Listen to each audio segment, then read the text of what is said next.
Dear students, now we'll move forward in our review of structure prediction strategies. You already know that there are three common strategies that are employed towards predicting protein structures by using their sequences. So the first one was homology modeling, the second one was fold recognition or threading, and lastly, ab initio methods.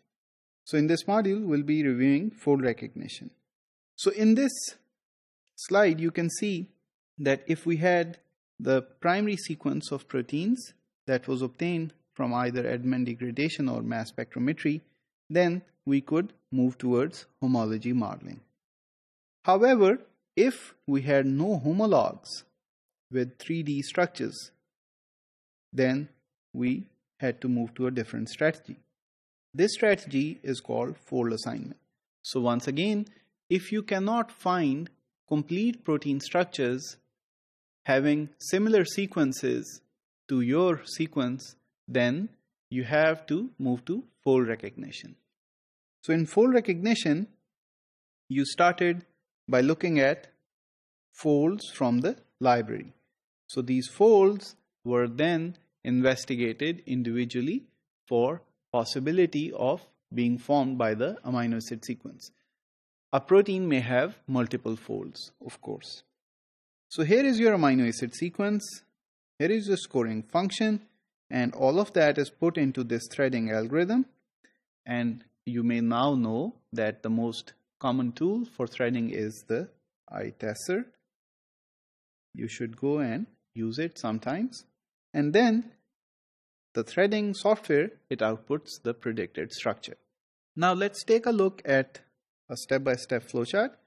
So you started by looking at the sequence of these proteins. You found the homologs from the sequence databases by blasting them. These were called the templates. And then you went for finding the structures of each one of these templates from the PDB.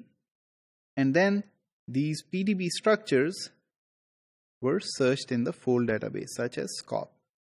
So for each PDB file, you will be having multiple folds. Fold 1, fold 2, fold 3. So you will have a list of folds that each structure has.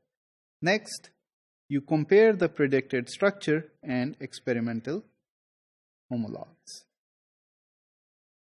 So if the structure that is predicted is plausible and functional, then you select it and you try to create a tertiary structure by creating combinations of the folds.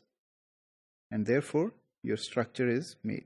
So in conclusion, for the fold recognition, you may have a low identity and a low sequence alignment score. So in such cases, threading is very useful. So threading relies on the fold databases, and you have to find different folds from the overall protein structure and then investigate each fold individually to form that fold from the sequence that you have. Also, the fold recognition paradigm is extremely useful in cases for novel protein structure identification. So if your protein structure is not there in the PDB, then you can use threading towards predicting novel protein structures as well.